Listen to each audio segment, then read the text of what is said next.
Muy bien, seguimos en Pulso Informativo y ahora vamos a conversar con el doctor Iván Sequeiros Vargas, candidato al Senado con el número 1 por Somos Perú. Como ustedes saben, el doctor Sequeiros ha sido juez supremo especializado anticorrupción hasta hace algunos meses. El año pasado decidió, retirarse, ya le correspondía, entiendo, la jubilación y ahora ha ingresado al tema político. Doctor Sequeiros, ¿cómo está? Muy buenos días. Buenos días, muchas gracias por la invitación. Usted tiene una carrera judicial de, en promedio, 40 años, ¿o me equivoco? Bueno, he estado al servicio del Poder Judicial como 40 años, efectivamente. De juez tengo como 30 años. ¿Y han habido, digamos, momentos buenos y malos o siempre han sido de mucha excrescencia? No, el trabajo judicial es bastante complicado. Hay momentos buenos y hay momentos también de angustia porque a veces uno no tiene claridad sobre el caso para resolver como debe resolver.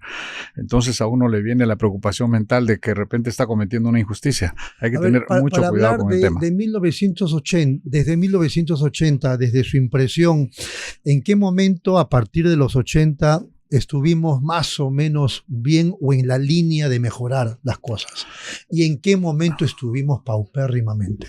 El peor momento que ha pasado el Poder Judicial fue después del golpe del año 92. La dictadura. Lamentablemente controlaron el Poder Judicial, ingresaron indebidamente, sacaron toda esa historia conocida. Ese fue, creo, el Salvo poder, los jóvenes que no saben eso. Exacto. Entonces se tomó literalmente el Poder Judicial, se controló y se sometió a los jueces. Muchos de ellos renunciaron, muchos de ellos se retiraron por dignidad y posteriormente regresaron porque evidentemente no podían trabajar como juez independiente e imparcial en una dictadura. Ya usted está fuera, usted ya desarrolla su labor política. ¿Algún presidente o presidenta del Poder Judicial que usted dijo, bueno, más allá de su ideología, no está haciendo mal las cosas? Hasta donde yo he podido percibir, los que han sido presidentes del Poder Judicial lo han hecho con la mejor intención del mundo y han sido gente normalmente honesta. Qué bueno. Eso es ya importante, desde ahí partimos bien. El problema está que las normas legales que propician la administración del Poder Judicial, los escasos recursos que se tienen, no permiten que se avance mucho, no permiten que se modernice el Poder Judicial. ¿Por qué hay escasos recursos si el Perú crece desde hace varios años? Mire, la Constitución del año 79 decía que al Poder Judicial había que darle el 2% del porcentaje o del presupuesto de la República. Nunca se le dio. Posteriormente, la del 93 eliminó ese 2% del porcentaje y ahora se le da alrededor de 1% o menos del 1% del presupuesto. De ese porcentaje de presupuesto que se le da, el 90% o un poco más tal vez, gasto corriente. Con 10% de presupuesto evidentemente no se puede mejorar las condiciones. Ahora, ¿por qué ocurre eso? Si estamos hablando del sistema de justicia nada más. Es interesante lo que me dice. ¿Sabe qué pasa? En muchos lugares del mundo se controla al Poder Judicial desde el presupuesto. Entonces se ata la posibilidad de que reaccione, de que funcione bien, de que se modernice y sea eficiente, porque eso no le conviene a mucha gente, y la posibilidad de desarrollo se restringe a través del presupuesto magro que se le da al Poder Judicial. Pero eso es tramposo, eso está mal. Naturalmente. ¿Cómo se puede mejorar eso? ¿Cuál sería la alternativa? La voluntad política tiene que existir para modernizar el Poder Judicial. Si existe esa voluntad, evidentemente hay que darle dinero para que se modernice. Se ha estimado que podría ser un 6% del presupuesto de la República para que el Poder Judicial se reactive, pueda modernizarse y funcione mejor. Si eso no se quiere hacer, sencillamente las cosas van a continuar como están. La política manejando el sistema. Lamentablemente. De justicia. ¿Usted tiene esa impresión ahora que eso está ocurriendo ahora? Siempre lo he tenido. Siempre hemos tenido esa impresión en el Poder Judicial, que nos atan de manos para poder mejorar a través de la restricción de recursos. O sea, a ver si le estoy entendiendo, el poder político siempre ha estado a partir del presupuesto u otras razones manejando al sistema de justicia. Lamentablemente sí. Entienden las otras funciones del poder que el judicial puede empezar a controlar los excesos políticos que se presentan y los actos de corrupción que se presentan en el lado político. Como eso no les conviene, evidentemente tratan de que el Poder Judicial siga siendo ineficiente, no haya confianza en los ciudadanos, y eso permite que evidentemente cuando el Poder Judicial actúa no haya credibilidad sobre lo que hace. Además, tampoco puede abarcar en su actividad judicial contra todos los corruptos de la política, y mucho menos establecer controles sobre los excesos políticos que se producen. Vuelvo a la pregunta, ¿cómo salimos de eso? Usted ha dicho, bueno, la voluntad política, pero ¿vamos a esperar la voluntad política para cambiar esto? Es que no hay otra forma. Porque yo quiero prosperar en mi vida. Si no tengo presupuesto para hacer lo que pienso hacer, no voy a poder hacer. El Poder Judicial no puede agenciarse presupuestos.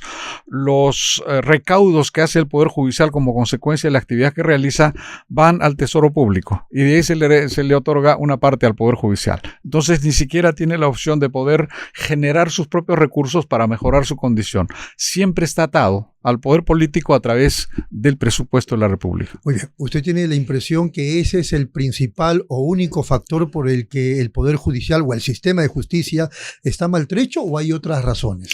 Las razones que le digo, razones económicas y razones de control. Podría resultar, ¿sabe qué pasa? Los políticos le tienen miedo al control jurídico, porque es un control severo, es un control sometido a normas legales, y hay temor a ese control. Como el control jurídico lo hace el Poder Judicial, ¿no es cierto?, de las actividades políticas, vienen los intereses para que eso no ocurra, para que ese control no funcione, y naturalmente mantienen la ineficiencia del Poder Judicial. Algunos podrían decir, eso no es tan cierto, porque el Poder Judicial, el sistema de justicia, para hablar en general, ha logrado llevar a la cárcel a tantos presidentes corruptos. Lamentablemente eso es así, eso es cierto, lamentablemente, pero después que fueron presidentes, hay mucha gente que se ha salvado del Poder Judicial, precisamente porque los recursos que tiene, por ejemplo, el Ministerio Público son tan magros, tan escasos, que no les da para poder hacer mejores investigaciones criminales. Tenemos que entender que el Ministerio Público es el titular de la acción penal, y como consecuencia de ello se le debe dotar de todos los recursos para que estén modernos sus laboratorios, para que la gente esté capacitada, para que tenga suficiente personal, posibilidad en la que probablemente controle mejor la corrupción y controle mejor los excesos políticos que ocurren. Lo que pasa es que en el equilibrio de poder, el judicial tiene trascendencia, tiene importancia. Los excesos del legislativo de repente pueden ser aceptados por el ejecutivo. Los excesos del ejecutivo pueden ser conversados con el legislativo, pero conversar con el judicial no se puede.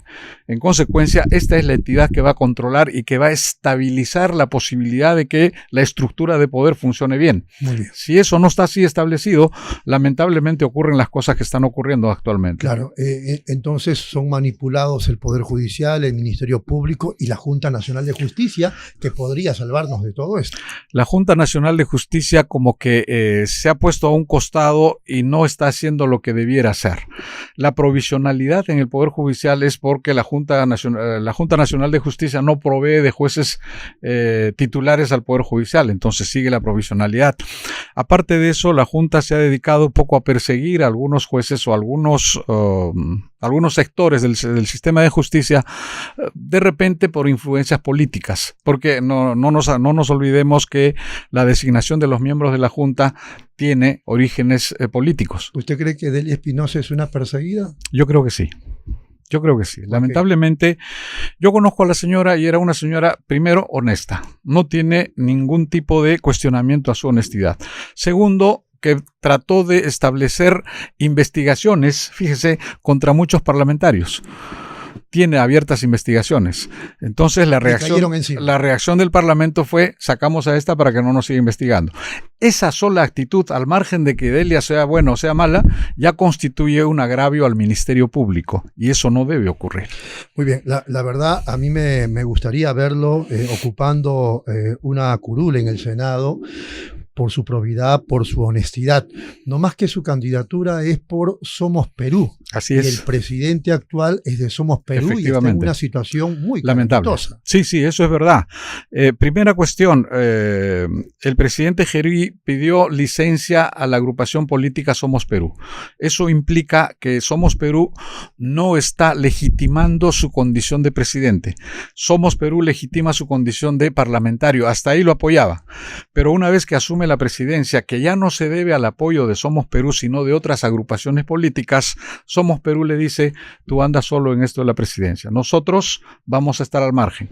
Entonces, las responsabilidades personales que surgen de la actividad que realiza el presidente de la República no tienen que pasar como pasivo a la agrupación política Somos Perú. Eso por un lado. Y por otro lado, evidentemente, la percepción ciudadana es que siendo de Somos Perú, afectaría a Somos Perú, necesariamente. Ojalá. Esperamos que no. Muy bien. Para usted, hay muchas evidencias de esta labor de gestor de contratos con el Estado que está haciendo el señor Gerí, ¿o no necesariamente? Habrá que dejar a las investigaciones criminales que se están haciendo. La Fiscalía tiene que investigar todo eso para ver qué cosa hay detrás de estas reuniones tan lamentables que se han producido. Pero usted no se atrevería a defenderlo. ¿A defenderlo políticamente? No. No, políticamente no hay defensa que se pueda alegar frente a lo que está haciendo. Lo único que va a ocurrir es que jurídicamente se determine si hay responsabilidades o no.